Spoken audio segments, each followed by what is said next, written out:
వర్షం గట్టిగా పడుతోంది. గాలి అరుస్తోంది. రాత్రి మధ్యాహ్నం 12 గంటలు. తెలంగాణలోని ఒక పాత గ్రామం వెంకటాపురం. ఆ గ్రామంలో ఎవరూ రాత్రి బయటకు రావరు. ఎందుకంటే ప్రతి అమావాస్య రాత్రి తెల్లటి చీర కట్టుకున్న ఒక వధువు ఊరంతా తిరుగుతుందని అంటారు. ఆమె కాళ్ళు నేలను తాకవు. ఆమె కళ్ళు ఎర్రగా మండుతుంటాయి. ఆమె నవ్వు వింటే మనిషి ప్రాణం గాలిలో కలిసిపోతుంది. గ్రామస్థులు ఆమెను ఒకే పేరుతో పిలుస్తారు, మాయా వధువు. గ్రామం బయట ఒక పాడైపోయిన పెళ్లి మండపం ఉంది. 30 ఏళ్ల క్రితం అక్కడ ఒక పెళ్లి ఆగిపోయిందట. పెళ్లికూతురు పేరు లక్ష్మి. పెళ్లి రోజే వరుడు అదృశ్యమయ్యాడు. అవమానంతో, బాధతో లక్ష్మి అదే మండపంలో ఉరివేసుకుందని అంటారు. కాని ఆమె శవం కనిపించలేదు.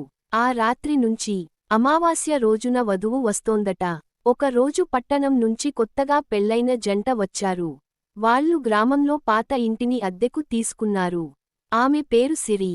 ఆమె భర్త పేరు రఘు. గ్రామస్థులు హెచ్చరించారు, అమావాస్య రాత్రి బయటికి రావద్దు. వధువు పిలిస్తే వెనక్కి తిరిగి చూడొద్దు. రఘు నవ్వేశాడు.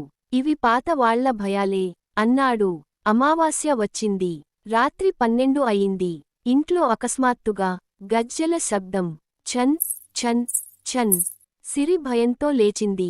బయట తలుపు దగ్గర ఎవరో నిలబడి ఉన్నారు. తెల్లటి పెళ్లి చీర, తల నిండా పూలు, చేతిలో దీపం. కాని ముఖం కనిపించలేదు. రఘు కోపంగా తలుపు తీశాడు. ఎవరూ లేరు. కింద మాత్రం ఒక పసుపు తాడు పడి ఉంది. రఘు దాన్ని తాకగానే ఇంట్లోని అద్దంలో వెనుక ఒక వధువు నిలబడి కనిపించింది. అతడు వెనక్కి తిరిగేసరికి ఎవరూ లేరు. అద్దంలో మాత్రం ఆమె నవ్వుతోంది. మరుసటి రోజు గ్రామ పెద్ద చెప్పారు, 30 ఏళ్ల క్రితం లక్ష్మిని మోసం చేసిన వరుడు ఇంకెవరో కాదు, రఘు తండ్రి. అతడు నగల కోసం పెళ్లి మానేసి పారిపోయాడు. లక్ష్మి ఆత్మ ఇప్పుడు అదే వంశాన్ని వెతుకుతోందట. సిరి షాక్ అయింది. మరో అమావాస్య. గ్రామం మొత్తం విద్యుత్ పోయింది. దూరంలో డోలు శబ్దం. పెళ్లి ఊరేగింపు వస్తోంది.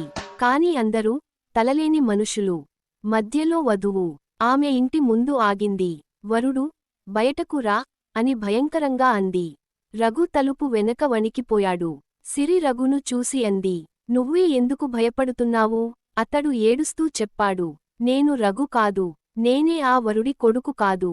అయితే నువ్వెవరు? అతడు నవ్వాడు. నేనే ఆ 30 ఏళ్ల క్రితం పారిపోయిన వరుడు. సిరి షాక్. అతడు వృద్ధుడు. మంత్రాలతో యవ్వనంగా కనిపిస్తున్నాడు. ఇప్పటివరకు తప్పుడు రూపంలో బ్రతికాడు. తలుపు తానే తెరుచుకుంది. వధువు లోపలికి వచ్చింది. ఈసారి ముఖం కనిపించింది. కళ్ళు లేవు. ముఖం కాలిపోయింది. నోరు చిరిగిపోయింది. ఆమె నెమ్మదిగా అంది, నన్ను పెళ్లి మండపంలో వదిలి పారిపోయావు. ఇప్పుడు నా పెళ్లి పూర్తి చేద్దాం. ఆమె చేతిలోని పసుపు తాడు పాములా మారి అతని మెడకు చుట్టుకుంది. అతడు అరుస్తూ నేలపై పడిపోయాడు. సిరి బయటకు పరుగెత్తింది. గ్రామస్థులు వచ్చేసరికి ఇంట్లో ఎవరూ లేరు. మధ్యలో ఒక పెళ్లి మండపం లాగా అలంకారం. రక్తంతో రాసిన పదాలు. పెళ్లి పూర్తయింది. తర్వాతి రోజు గ్రామంలో మరో కొత్త జంట వచ్చింది. ఆ అమ్మాయి పేరు లక్ష్మి. ఆమె నవ్వింది. ఆ నవ్వులో అదే మాయా వధువు స్వరం.